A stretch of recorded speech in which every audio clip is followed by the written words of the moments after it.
మనం ఈరోజు దేశాలు సంస్కృతి ప్రపంచం గురించి తెలుసుకుందాం. ఇదేంటిది?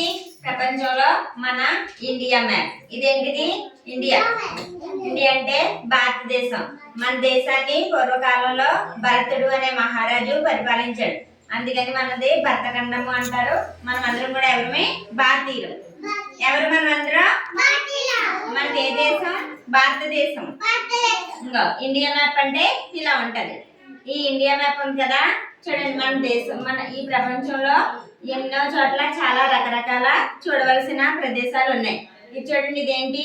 ఢిల్లీలో ఉంటది. ఇది ఇండియా గేట్ అంటారు. అలాగే ఆగ్రా, తాజ్ మహల్ చూడండి ఎక్కడుందో. చూడండి, ఫోటోలో ఉంది కదా, ఎక్కడుంది? వెనకాల ఉన్నది ఏంటి?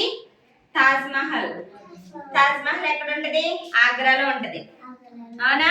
ఈ వెనకాల ఉంది కదా తెల్లగా, అదేంటిది? తాజ్ మహల్. చూడండి, ఆ తాజ్ మహల్ ని చాలా అందంగా కట్టించారు. అందులో 2 సమాధులు ఉంటాయి, రాజుగారిది, రాణి గారిది. షాజహాన్ గారి భార్యది. అందులో సమాధులు ఉంటాయి. ఆ సమాధుల్లోకి లోపలికి వెళ్ళి చూస్తే ఏముంటుందో తెలుసా మీకు? అక్కడ గోడలంతా కూడా వజ్రాలతోని వైడూర్యాలతోని కట్టారు. అవన్నీ కూడా గోడల్లో అమర్చారు వజ్రాలు. దానికి ఫుల్ గా సెక్యూరిటీ ఉంటది. ఎండ వచ్చినప్పుడు సూర్యకిరణాలు ఆ వజ్రాల వైడూర్యాల మీద పడినప్పుడు వాటిని మెరిపొచ్చి ఆ సమాధుల మీద పడి చాలా మెరుస్తూ ఉంటాయి. ఆయన భార్య గారు అంటే ఉన్న ఇష్టంతో ఎంతో ప్రేమగా కట్టించుకున్నారు ఆ తాజ్ మహల్. తాజ్ మహల్ లాంటిది ప్రపంచంలో ఎక్కడా లేదు, ఆగ్రాలోనే ఉంది. అలాగే మనకి హైదరాబాద్ లో చార్మినార్ ఉంది. చూడండి ఒకసారి, ఇక్కడ చూడండి. అలాగే మదురైలో మీనాక్షి గుడి ఉంది. అలాగే న్యూఢిల్లీలో లక్ష్మీనారాయణ టెంపుల్ ఉంది. హైకోర్టు ఇది న్యూఢిల్లీలో ఉంటది. ఇవన్నీ కూడా మన ప్రపంచంలో చూడవలసిన ప్రదేశాలు.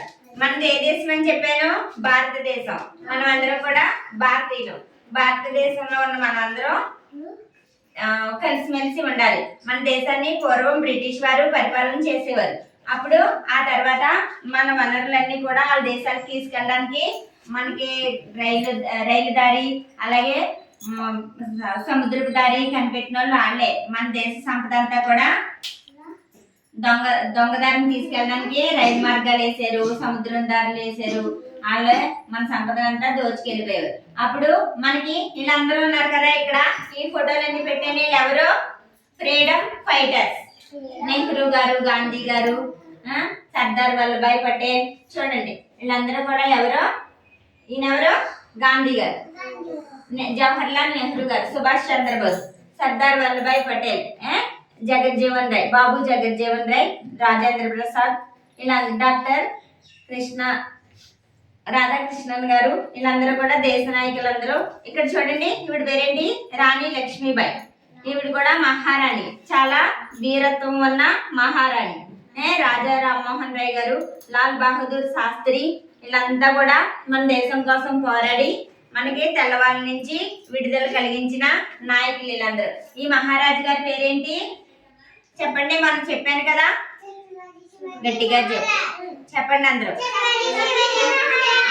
వీళ్ళందరూ కూడా మన దేశాన్ని పరిపాలించినప్పుడు ఆ బ్రిటిష్ వారి దగ్గర నుంచి మన దేశాన్ని కాపాడిన వాళ్ళు ఈ నాయకులు. అర్థమైందా? మనం అలాగే మన దేశంతో పాటు ఇతర దేశాల యొక్క ఆహారపు అలవాట్లని, వాళ్ళ కళల్ని, వాళ్ళని కూడా మనం అందరం కూడా ఈ ప్రపంచంలో ఉన్న వాళ్ళందరినీ కూడా గౌరవించాలి. మనల్ని గౌరవించుకుంటూ ఉన్న వాళ్ళని కూడా గౌరవించుకుంటాం. మన సాంప్రదాయ దుస్తులు ఏంటి? చీర కట్టుకోవడం మన సాంప్రదాయం, హిందూ సాంప్రదాయం కదా. అలాగే ఇప్పుడు జపాన్ ఉందనుకో, జపాన్ లో ఏం వేసుకుంటారు? పంజాబీ డ్రెస్ వేసుకుంటారు. అలాగే అక్కడ ఉన్న ఆ వస్త్రధారణను బట్టి వాళ్ళంతా కూడా వస్త్రాలు ధరిస్తారు. చూడండి, ఇక్కడ ఏం కట్టుకున్నారేనో? చీర కట్టుకున్నారు. అలాగే పంజాబీ డ్రెస్ వేసుకుంటారు, ప్యాంట్ షర్ట్ వేసుకుంటారు. వాళ్ళ ఆ చుట్టుపక్కల ఉన్న ప్రాధాన్యతను బట్టి వాళ్ళు వేసుకుంటారు. అలాగే కేరళలో కథక్కళి అనే డ్యాన్స్ వాళ్ళకి ఫేమస్. ఆంధ్రాలో కూచిపూడి. చెప్పండి, కేరళలో కథక్కళి, ఆంధ్రాలో కూచిపూడి, మణిపూర్ అనే డాన్సే చేస్తారు, తమిళ్లో భరతనాట్యం చేస్తారు. ఇవన్నీ కూడా ఆ డాన్సులు వాళ్ళకి ఫేమస్ అన్నమాట అక్కడ. తర్వాత అలాగే ఆహారపు అలవాట్లు కూడా మనం అన్నం తింటాము. అలాగే చైనా ఎవరో జపాన్ వాళ్ళు మంచి కొంచెం కొంచెమే ఆహారాన్ని తింటారు, ఎక్కువగా వాళ్ళు ఆహారాన్ని తినరు, అందుకే 100 సంవత్సరాలు బ్రతుకుతారని. కొంచెం కొంచెమే చిన్న చిన్న గిన్నెలతో తింటారు, ఎక్కువసేపు పొట్టని ఖాళీగా ఉంచుకుంటారు.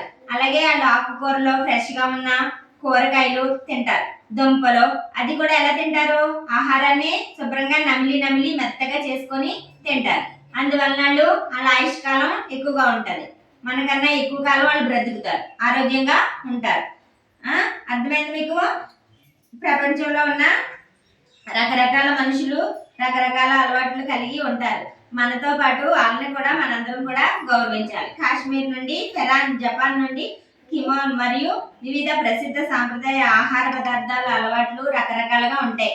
అలా ప్రదేశాన్ని బట్టి వాళ్ళు చల్లగా ఉందనుకో చపాతీ తింటారు, అలాగే వేడిగా ఉందనుకో చక్కగా వాళ్ళకి ఏ ఆహారం అలవాటు అయితే ఆ ఆహారాన్ని తీసుకుంటారు. చల్లగా ఉన్న ప్రదేశాల్లో వేడివేడిగా వంట చేసుకొని తినాలి. అర్థమైందా?